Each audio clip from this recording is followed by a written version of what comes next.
This is Psalms 119 and 104. Through thy precepts I get understanding. Therefore I hate every false way. Want to give all praise, glory, and honor to Yahweh, Bahashem, Yahweh Shai, Bahashem, Harakakadash, Shabbat Shalom. Double honors to all the elders and apostles, GMS that taught me this truth. Peace and shalom to the hopeful elect. And yeah, man, through that precepts do I get understanding. Therefore I hate every false way. Because we have a lot of scoffers and mockers coming in at the end of times, man, which just solidifies that we do have the truth and that we are in the end times, man. So you got these guys that just make their own doctrine and new into the game, which I'm a babe in the truth, but I don't go against my teachers who have been doing this 30 plus years, man. All right. And so there's a doctrine going around that the Edomites are running circles around us, but but you're using our breakdowns. You're using the breakdowns of the elders and apostles. Okay. And when scripture offends you, or when scripture offends you, you choke the word and you go against the elders and apostles, man. And so there is even a doctrine going around that the book of Daniel's, the second chapter, has no end time prophecy in it. When that's a lie, man. All right, and we're just gonna get into that because here it is. You got these teachers out here that teach, but they're all about Revelations, the 11th chapter, and all this other madness, all their other doctrine. But when it comes to specifically talking about Esau Edom, they're tight-lipped about it. They're hush-mouthed about it. Now they say that we don't bring out certain prophecies, or we don't. But when we go over the whole book, man, we go over the whole scripture. It's just that we're in the time of the end, so that's what we need to be prophesying and focusing our attention on, man. All right, which is the end time prophecy, because we are clearly in the last days. The RFID microchip is being pushed, all right, being primed to being pushed, and World War III is on the brink, man. But you niggas don't go into that. You niggas don't have the understanding of that, man. All right, because you are not speaking out of the book, man. All right, roughly paraphrasing, man. And so we're just gonna go a little bit into Daniel's the second chapter, because you have to link the precepts together, man. Because Esau Edom runs Babylon, man. The daughter of Babylon, man. All right, and the prophets tell you that, man. Okay, and so through our precepts do I get understanding, man. And we're just gonna start with Daniel's the second chapter, man, and towards the end, and get into the statue that Nebuchadnezzar seen, man. Let me see here.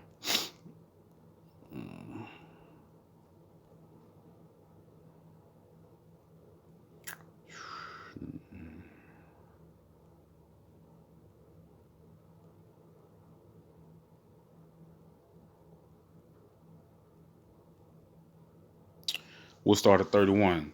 Thou, O king, sawest and behold a great image. The great image, whose brightness was excellent, stood before thee, and the form thereof was terrible. This image's head was of fine gold, and the breast of his arms of silver, his belly and his thighs of brass, his legs of iron, his feet part of iron and part clay. Thou sawest till that a stone was cut out without hand, which smote the image upon his feet that were iron and clay, and break them into pieces. Then the iron and clay, brass and silver and gold, broken to pieces together, and became like the chaff of the summer threshing floors. And the wind carried them away, that no place was found for them. And the stone that smote the image became a great mountain, filled the whole earth. Man. Okay, this is the dream, and we will tell the interpretation thereof. So if most people should know, but a lot of brothers and sisters might be new into this and don't have the understanding. But Nebuchadnezzar had a vision, man, of a statue, and he didn't know what the statue meant. Okay, and it was the head was gold, the chest silver, the stomach and thighs were brass, and the legs and feet were iron and clay. All right, and those just as interpretation of different kingdoms coming to rule the earth, man. That's what that was. And Nebuchadnezzar didn't know what the vision was, and he needed Daniel to interpret the vision, the dream for him. And this is what Daniel's doing, man. All right, just reason through that. All right, this is the dream, and we will tell you the interpretation of before the king. Thou, O king, art the king of kings, for the God of heaven have given thee the kingdom, power and strength and glory. And wheresoever the children of men dwell, the beasts of the field and the fowls of the heaven hath he given into thy hand, and he have made thee ruler over them all. Thou art this head of gold. So he's telling that your empire, you are the head of gold, man, because the Babylonian empire was a strong empire, man. All right. And after these shall arise another kingdom inferior to thee, and another third kingdom of brass, which shall bear the rule over the earth. All right. And that brass empire was Alexander the Great and the Grecians, man. Okay. And the fourth kingdom shall be strong as iron, for as much iron breaketh in pieces and subdue all things. And as iron that breaketh all things shall it break in pieces and bruise. And whereas thou sawest the feet and toes, part of the potter's clay and part iron, the kingdom shall be divided. But there shall be in it of the strength of iron, for as much as thou sawest the iron mixed with miry clay. And we all know that the feet of the empire is the Roman Empire, man. All right. The clay, the miry clay and iron, the Roman Empire, that's the Greco-Roman Empire, man. And we know we went from Greece to Rome to America. All right. And we know that cornerstone to shatter it and crack it and break it down is Yahushua, man. And let me see if we can pull that in I think it's Jeremiah, or was it Isaiah? Let me see here. I think it's Isaiah. Salakia. It just came to mind, man.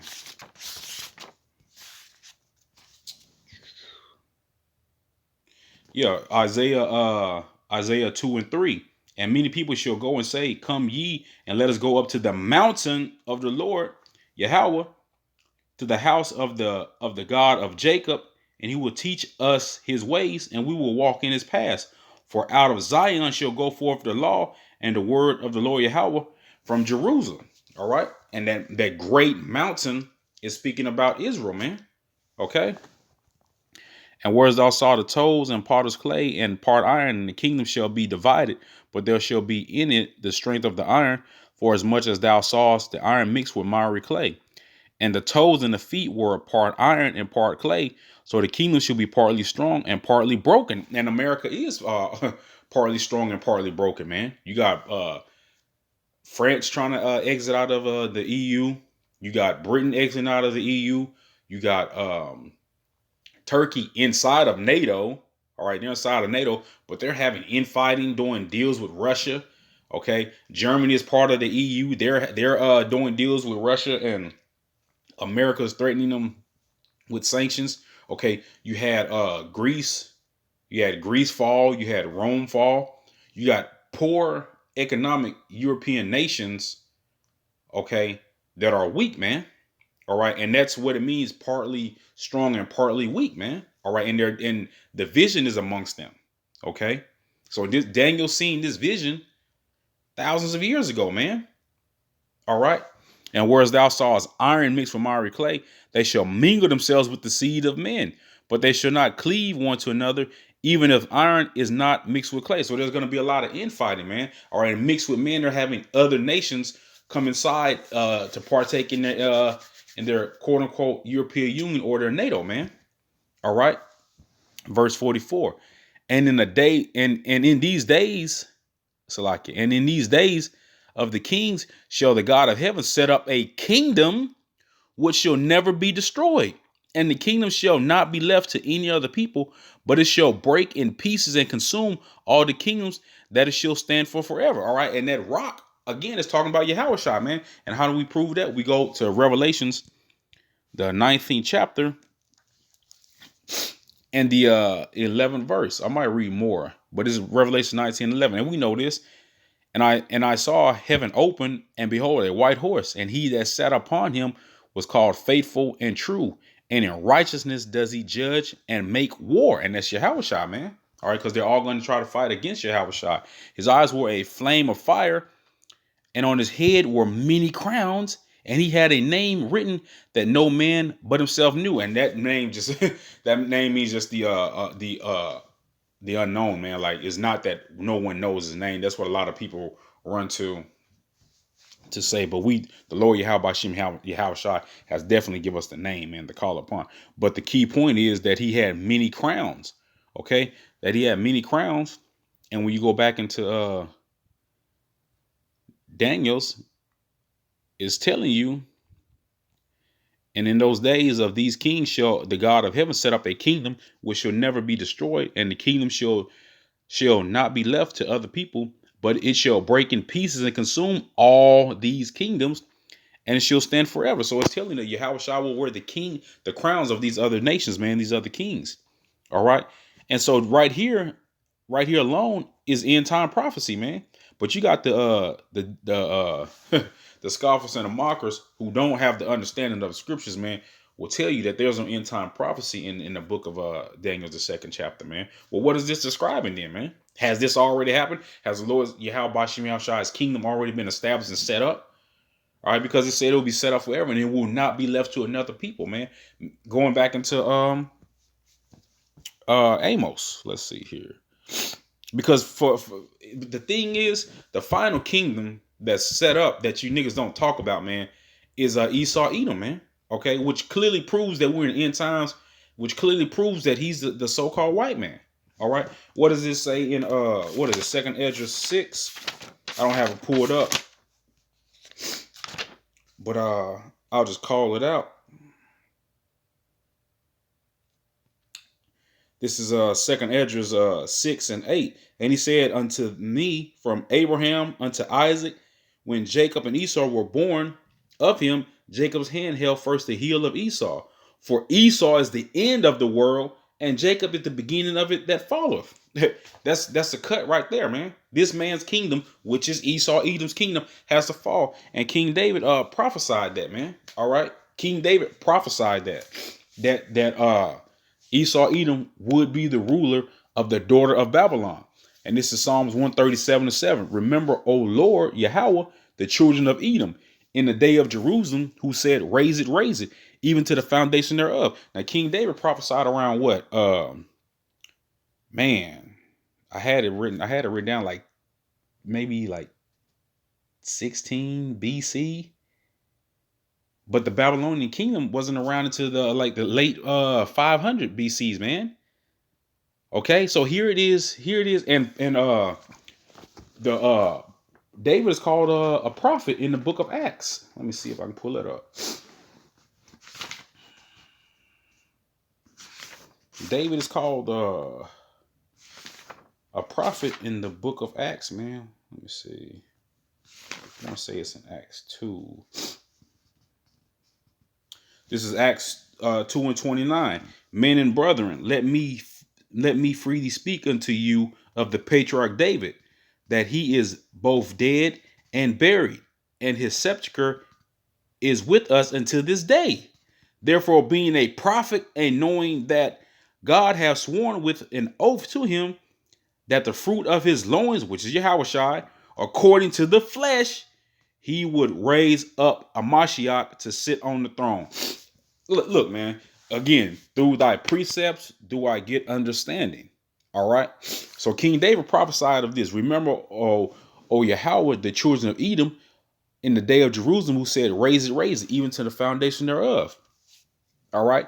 O daughter of Babylon, who are to be destroyed. Happy shall he be that reward of thou, as thou hast served us. Okay. So King David was in complete subjection over the Edomites. They hadn't done any treachery to us or oppressed us at this time. All right. They hadn't oppressed us at this time, man. But they're doing it now, man. They're doing it now here in America, the daughter of Babylon, man. All right. And that's clear cut to see. But you niggas don't go over these scriptures. Okay. You don't go over it. You don't mention Esau, Edom at all. Now you brag and boast that you read the whole Bible, that you went to the Bible back and forth, and the Lord is dealing with you and gave you a vision of the sequence of the end times and all this. But when it comes down to reading the book of Obadiah, when it comes down to prophesying about specifically Esau, Edom's kingdom falling, you don't mention that. You're tight-lipped about that. All right, now either one or two things: you're an agent, or you don't have an understanding of the scriptures. I really believe is that it's proven that you don't have the understanding of the scriptures, man. Let's see what time it is. We don't want this to go too long. And so where are we going from there? Yeah, we can get it in a second address too. This is more going into the Roman Empire, okay, and the Caesars that ruled, and then and then there was a doctrine going around. Man, never mind. We just go get it, edify the people, man. But second address, the 11th chapter is more going into the Caesars and the Roman Empire. But we do know that Rome is America all over again. Okay. And Revelations, the 13th chapter tells us this. I think it's Revelations, the 17th chapter. And then the book of Daniel, the 7th chapter, tells us this as well. All right. So this is second address, 1136. And we're going to read the 46. Then I heard a voice which said unto me, look before thee and consider the thing thou seest. Because the angel is giving Ezra a vision, man. All right. Verse 37. And I behold, and lo, as it were a roaring lion chased out of the wood. And I saw that he sent out a man's voice unto the eagle being a representation of the Roman Empire, man, and said, hear thou, I will talk with thee, and the highest shall say unto thee, art thou not it that remainest of the four beasts whom I have made to reign in my world? And where can you read about those four beasts at? You can read about those four beasts in the book of Daniel, man, the 7th chapter. Okay. I will talk with thee, and the highest shall say unto thee, art thou not it that remains of the four beasts whom I have made to reign in my world, that the end of their times might come through them? And the end of the times are coming through the Roman / American Empire, man. All right. The end times are coming through America, man. All right. That's clear. Babylon the Great, man. Mystery Babylon, the daughter of Babylon, man. All right. And in order for the kingdom to be established and set up, Esau, Edom's kingdom has to fall. And we're going to get into that in Amos. Okay. I will talk with thee, and the highest shall say unto thee, art thou not, Salakia, art not thou it that remainest of the four beasts whom I have made to reign in my world, that the end of their times might come through them? And the fourth came and overcame all the beasts that were past, and had power over the world with great fearfulness, and over the whole compass of the earth with much wicked oppression. Because the Roman captivity was hell on Jake, man. Okay, much wicked oppression, man, and America as well, man. Much wicked oppression, man. The you can't really begin to explain how horrific the slavery was, man. All right, and you niggas are still getting killed by these Roman centurions, which is the modern day police these days, man. Niggas are still getting hung. Women are getting snatched up, abducted, and kidnapped. All right, and not only have they physically destroyed us, but they mentally destroyed us, giving us this bullshit ass rap music. Okay, got our kids out there smoking blunts, packing guns. All right, got our women whores, a destroyed people, man, a destroyed nation, heavily oppressed. And you niggas can't see that because you're able to go to work, because you're able to go out to the bar, because you're able to get buy overpaid designer clothes. You niggas think you're free. Meanwhile, you have to walk around with a mask or else. Right? Much wicked oppression, man. Okay. And let me see. And so long time dwelt he upon the earth with deceit. And this man has deceived the people, painting over the images, telling them that he's the most high, telling them that he's the most high people. Okay. And that we are second class citizens, man. All right. Deceiving people with their lying wonders. All right, the Maxine Waters, the Crown Royal 2020, all this other shit, man. All right. For the earth has not judged with truth, for thou hast afflicted the meek, and thou hast hurt the peaceable. Thou hast loved liars and destroyed the dwellings of them that brought forth fruit, and has cast down the walls of such that did no harm. And that's talking about the Israelites, man, in Rome as well as here, man. Niggas ain't doing no harm, man. You casting us down. Thugs, lowlifes, criminals, gangsters, gangbangers, Indians, savages, wetbacks, spics, all this other shit, man. All right. And let me see here.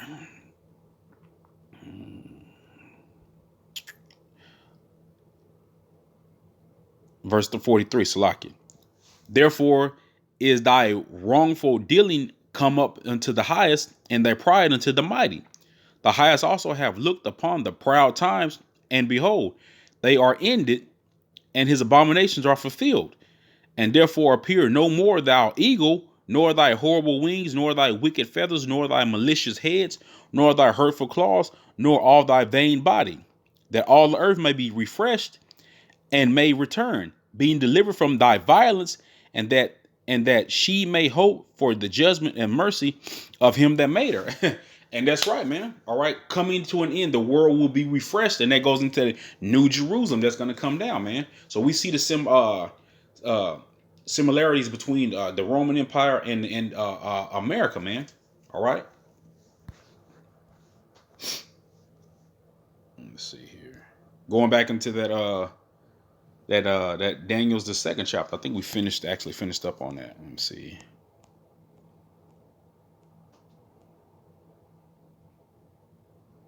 Yeah, verse 45. For as thou sawest that the stone was cut out of the mountain without hands, and it break in pieces the iron, the brass, the clay, the silver, and the gold.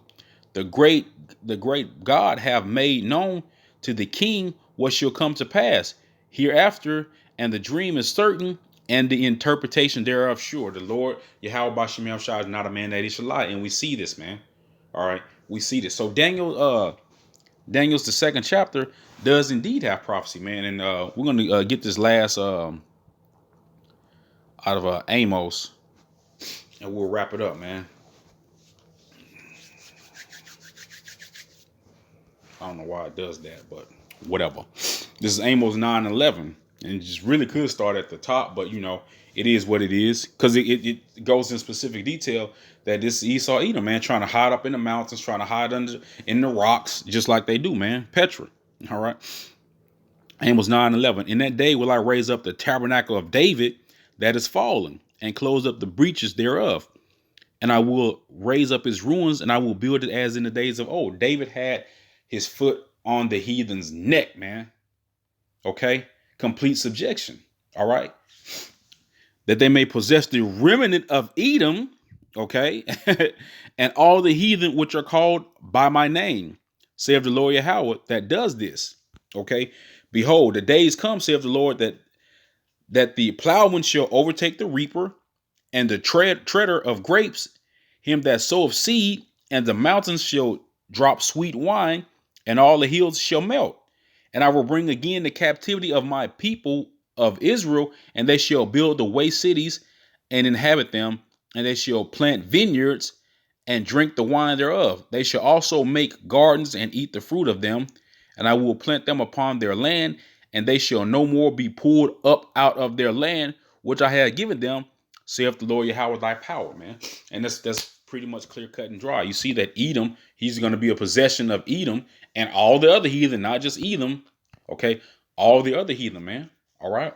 And so in order for the kingdom of heavens to be established, Babylon the Great has to fall, or Mystery Babylon, or the daughter Babylon, and that's spearheaded by the Edomites, man. All right, so Daniel's the second chapter does indeed have end time prophecy in it, man.